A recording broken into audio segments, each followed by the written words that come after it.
So we have 1, 2, 3, 4, 5, 6, 7 stories today. 2 of them are to do with Apple and Epic, which is not much of a surprise. Or 3 of them are actually. Another one is just to do with Apple. That's due to an antitrust investigation that they are facing. I believe. Where was it?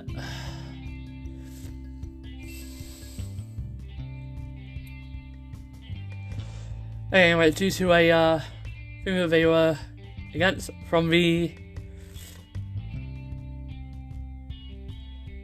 FTC. Then we have one on Spotify and something that they're launching, which is kind of cool. Google devices arriving at the FTC, as well as PUBG Mobile version 1.0. Yeah, I didn't realise PUBG was still a beta this entire time, or at least not 1.0. Yeah, so let's get started with Epic, because as I say, this story is not going away. Now, a lot of this is actually basically just the same story. In terms of 3 of them are basically the same story, but they're from different points in time and they could have different updates. And in fact, they do. So, Epic's new motion states that, quote, that what they're doing is, quote, an unlawful effort to chill any action by others who might dare oppose Apple, end quote. Yeah, that's what the new motion from Epic reads in relation to Apple holding the Unreal Engine hostage. Now, Microsoft is actually siding with Epic Games in this fight. Now, that's nothing new, but the reason for this fight is new. So basically, if Apple threatens to revoke this, then, well, if Apple does revoke this on Friday, so let me get this straight. Right, on Friday, if you're currently an Unreal Engine developer, I don't know how this is going to happen, whether this will be a new one or an old one, but the fact is, this would take away a lot of things and it would reduce a lot of developers' tools. Now, Epic says that removing the support would be unnecessarily punitive, affecting developers who are built on Epic's engine but have no direct interest in the case. Quote, the breadth of Apple's retaliation is itself an unlawful effort to maintain its monopoly and chill any action by others who might dare oppose Apple, end quote.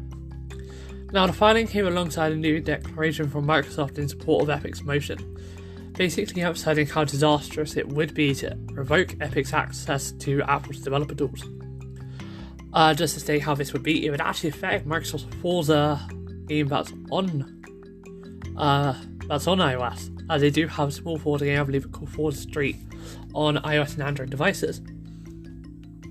Now, according to Microsoft General Manager for third-party developers on the Xbox, he said that, quote, denying Epic access to Apple's SDK and other development tools will prevent Epic from supporting Unreal Engine on iOS and macOS, and will place Unreal Engine and those game creators that have built, are building, and may build games on it at a substantial disadvantage, end quote. Now, that is a massive thing.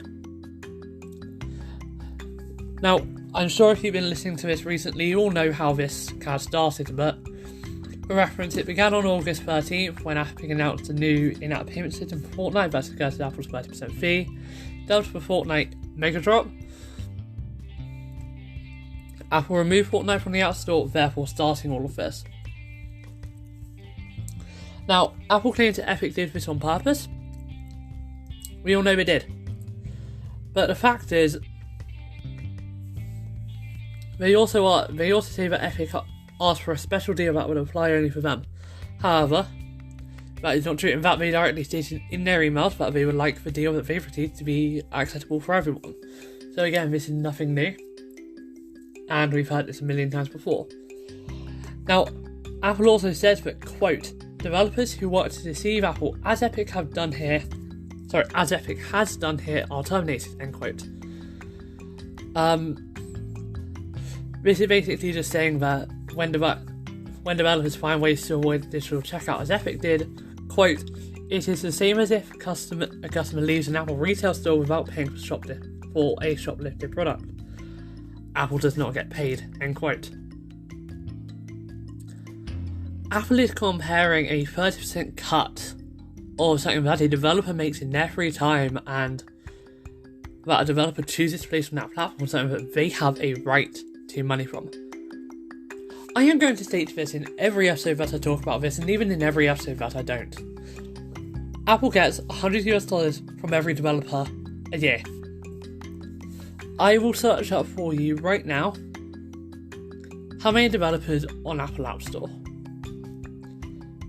How many developers are on the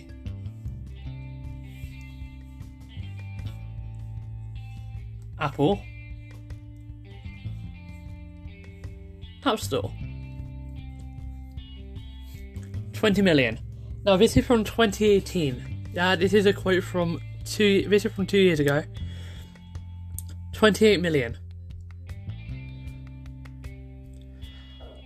Collectively, they make about $100 billion in revenues. 2 billion of that a year. 2 billion of that a year comes from the yearly fee that Apple charges. See, 20 million.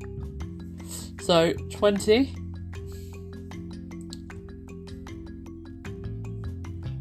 million times by 100 is 2 billion. Now, every developer has to pay Apple about $100 a year, and they had 20 million developers. They get $2 billion a year alone, just from developers paying for the privilege to be on the Apple and Mac app stores and to sign their apps, which is also required. Basically, if you don't pay that 100 quid a year and increase that 2 billion, oh, by the way, that number will have gone up. That number is more than likely to have gone up. I can't see it not going up. They're going to lose one of their developers, but it's one developer. I don't see how it can cost. What was that figure I had? $100 billion to maintain an app store. I don't see that. Apple is a $2 trillion valued company. They do not need this source of money. They do not require it to survive. As you hear, they are making $2 billion a year alone from developer subscription fees. If that number is still at 20 million, it could be higher. So, what does this have to do with anything to do with this? If Apple is telling me that they need more than $2 billion to maintain an app store. By the way, Google get a 30% cut, but they only get 112 quid free fee per developer. And the day you pay that fee, you have that account for the rest of your life without paying any extra. You don't pay any extra to put on any more apps. You don't pay any extra for anything. You pay 12 quid, you are on there for life. No hidden fees, no hidden transactions. Yes, there's a 30% cut, but it is different. I will say that again every single episode. Yeah, I just find it really annoying. Now let's go on to Apple's antitrust investigation. So, Apple is currently under an antitrust investigation in South Korea. And it may be settled with a face-saving deal, which allows the iPhone maker to change practices and offer compensation without admitting to wrongdoing. So, back in 2016, Apple was accused of using its dominant position to force local carriers to agree to unfair terms in exchange for being allowed to sell iPhones. So, carriers had to buy minimum quantities of each model dictated by Apple. Yes, that's right. Carriers had to buy a minimum quantity of each model, and that dictated by Apple. That is forcing them into a loss if not enough people buy it. Carriers also had to share the cost of warranty repairs or replacements. Yeah, I know. And not only that, but carriers had to pay to run Apple's own TV ads for the iPhone. Yeah. Now, budget-focused carriers might, for example, want to buy only older and cheaper models, as that's what their customers want, but Apple would force them to buy flagship models too. And if a phone proved faulty, Apple wouldn't just replace it, but would oblige carriers to meet other costs. Finally, although carriers had to pay the full cost of running iPhone ads on TV, they were only allowed to use Apple's own ads, and the only thing they were permitted to change was adding their own logo to the final frame. Now, South Korea's FTC found that Apple, that's the Fair Trade Commission by the way, found that Apple is indeed guilty of unfair practices, but agreed to Apple's request that it be allowed to come up with proposals to put things right. Now, this is the proposal to settle the antitrust investigation.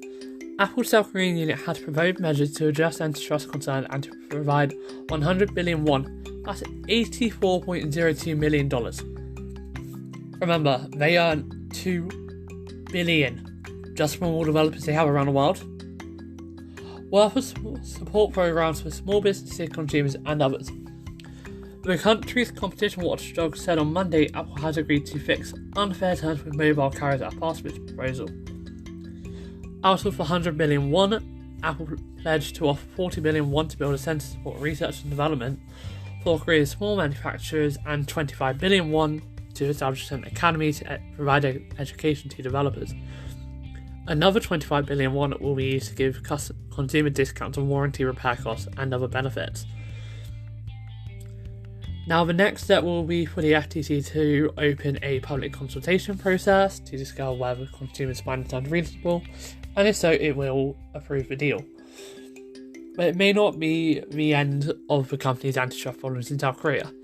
And local developers are calling for a separate investigation into the 30% commission charged on in-app purchases by both Apple and Google.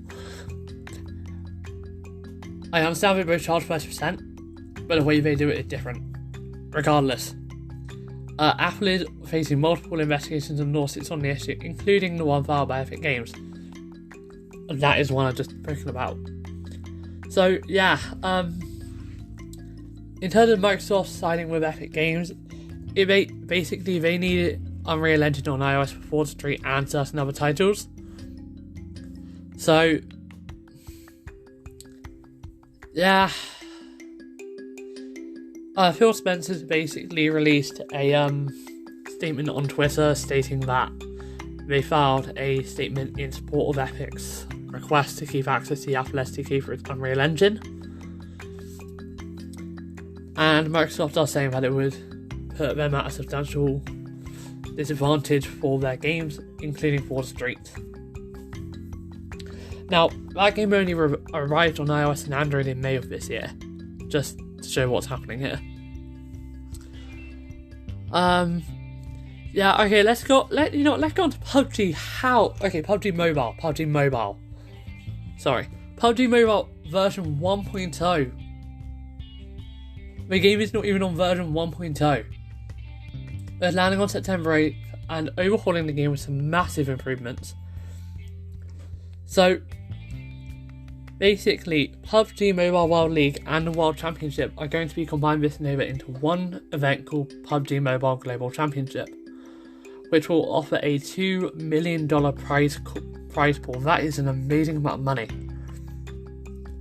Now, this is going to be there's up to 30%. There's going to be up to 30% higher FPS and up to 76% reduced lag on middle and low-end hardware models.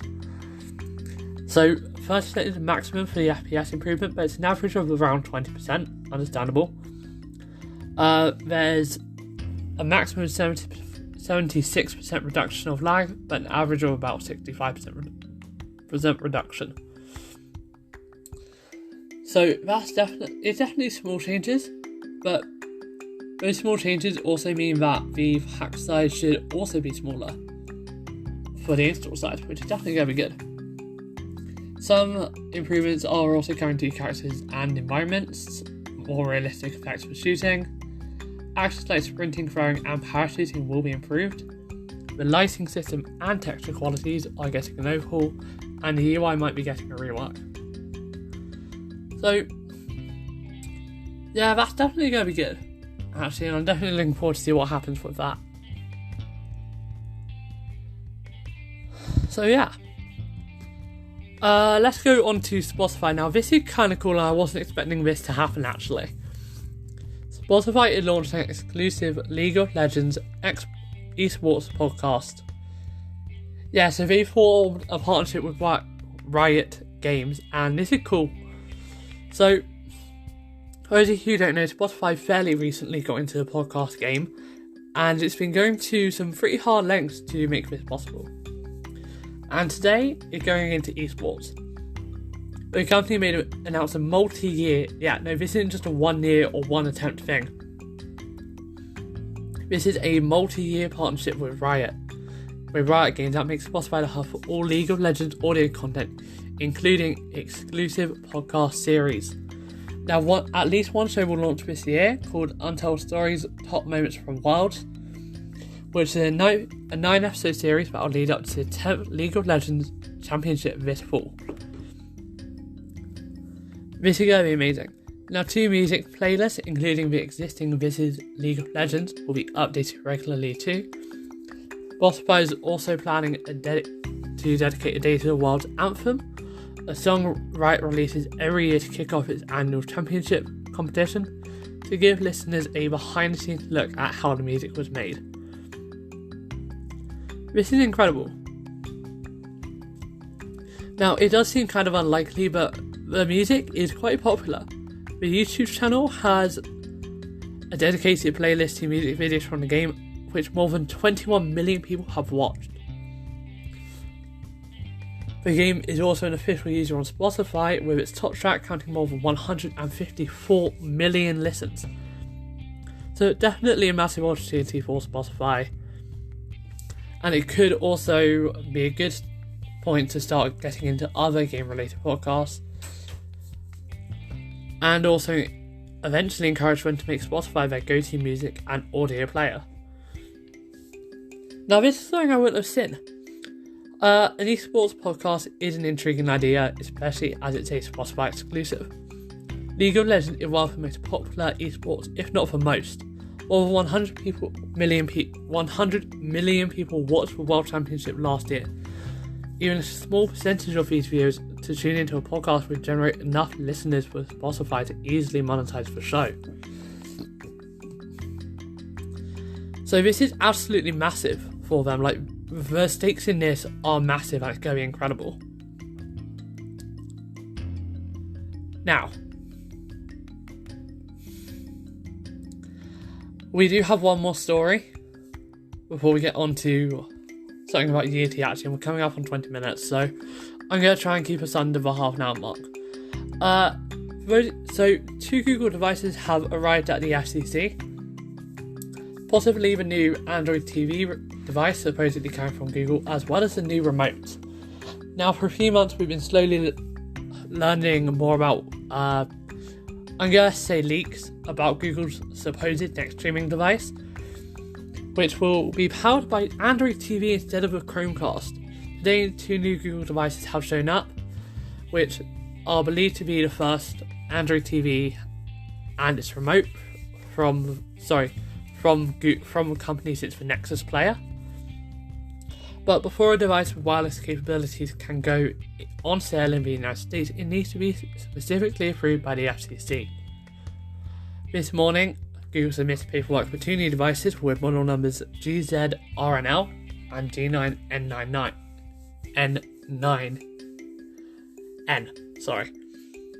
Now, the description of GZRNL is as a quote,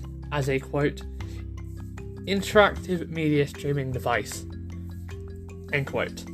Now, that is definitely sounding like an Android TV dongle.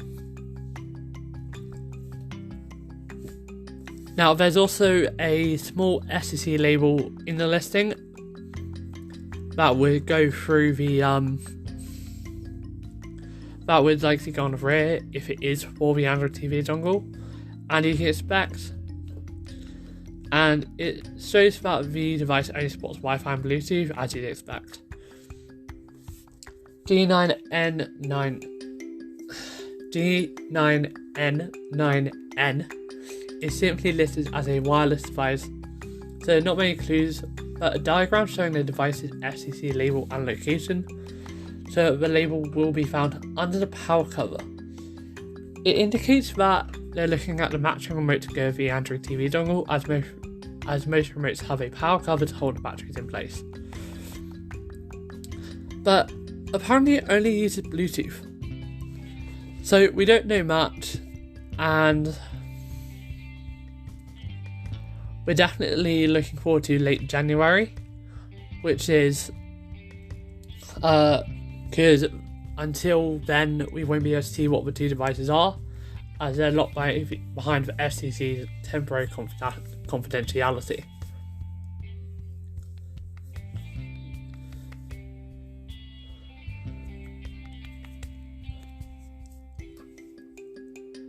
Yeah. This is definitely interesting though. Past Chromecasts have typically used model numbers that reference Star Trek, however. But we don't know if that means it will be this or not.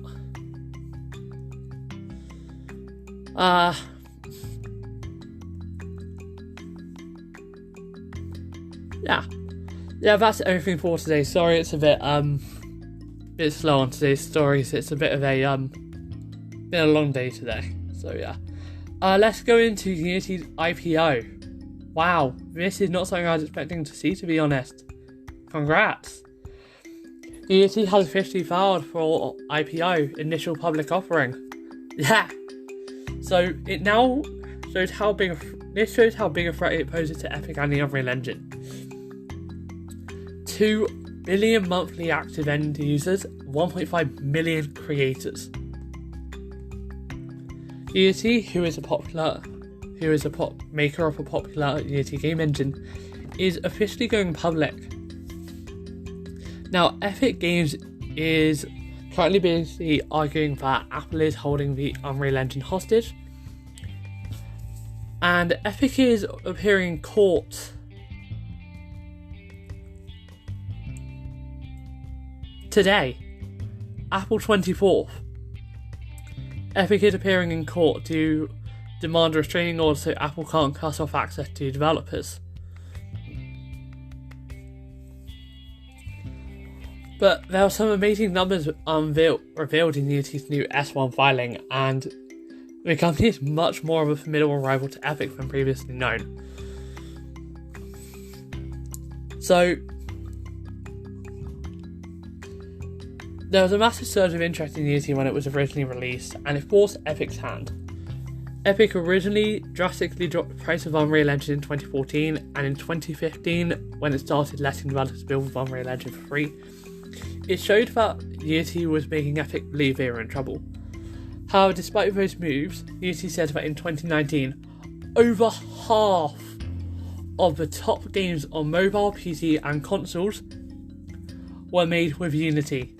That's including 53% of the top 1,000 games in the iOS App Store and Google Play. Holy! Wow, you know what? That's incredible. They deserve that. You heard me. Including 53% of the top 1,000 games.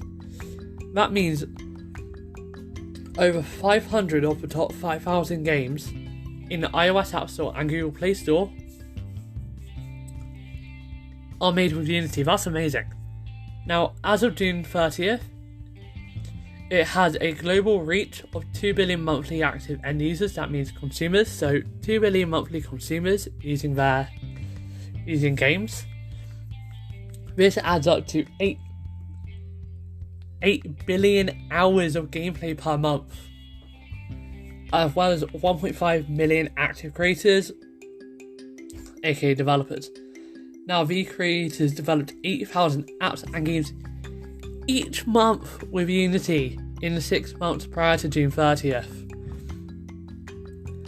Now, a good few of those could just be tiny projects, but it has 716 specific customers that contributed more than $100,000 per year to its bottom line, 60 of which are using Unity for something other than games. Yeah, this is something about Unity. Well, it's not just a game developing engine. It really is turning into a do-it-all sort of thing. But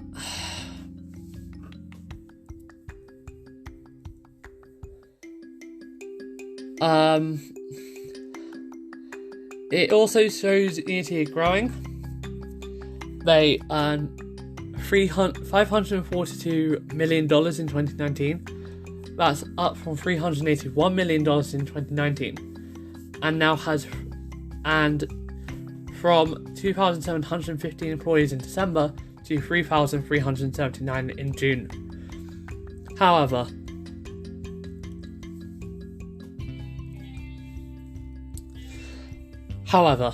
it's not all good news financially. Unity has never made a profit since the beginning. It lost $163 million this year. That's up $32 million from the year before that. Now, Unity would obviously like you to think its continually growing revenue could make up for that loss, but like any IPO filing, it includes plenty of reasons as to why it might not happen. There is one massive one that has stuck out. So, if we or our customers were to violate, or an operating system, platform provider, or application store believes that we or our customers have violated its terms of services or policies, that operating system, provider, or application store could limit or discontinue our or our customers' access to its platform or store. In some cases, these requirements may not be clear, and our interpretation of the requirements may not align with the interpretation of the operating system, platform provider, or application store, which could lead to inconsistent enforcement of the terms of service or policies against us or our customers, and could also result in the operating system, platform provider, or application store limiting or discontinuing access to its platform or store. That's the exact thing Apple and Epic are fighting over right now. Now, Unity does also spend a considerable amount of time discussing how any changes to how China treats intellectual property, game software, and corporate ownership could also impact its unit.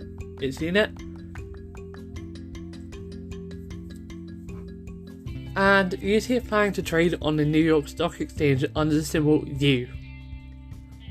Yeah, they're calling dibs on the single lesser ticker symbol. That's incredible.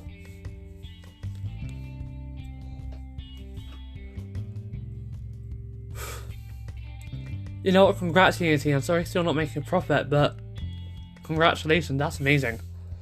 So yeah, that is absolutely everything for today's episode. Thank you everyone for listening. It's sorry to have any episodes over the weekend. It's a thing now, there will be no weekend episodes. As I just start going back to school, I'm slowly going to be ramping down a podcast. So this week I will only be doing Monday to Friday, and then as of next week it will then go just to Saturdays and Sunday episodes. So I'm kind of going from Monday to Friday now for this week, and I'll go Monday to Wednesday. Thursday and Friday won't have an episode, and then Saturday and Sunday will have episodes, and then from then onwards it will only be weekend episodes. Yeah, sorry about this, it just back to school means I have to change. So yeah, thank you so much for listening. Your support does mean a lot. Sorry for the longer episode today. Had a lot of news to go over. My name is Luke. This is Dynamics World. Thank you for listening, and I'll see you in tomorrow's episode.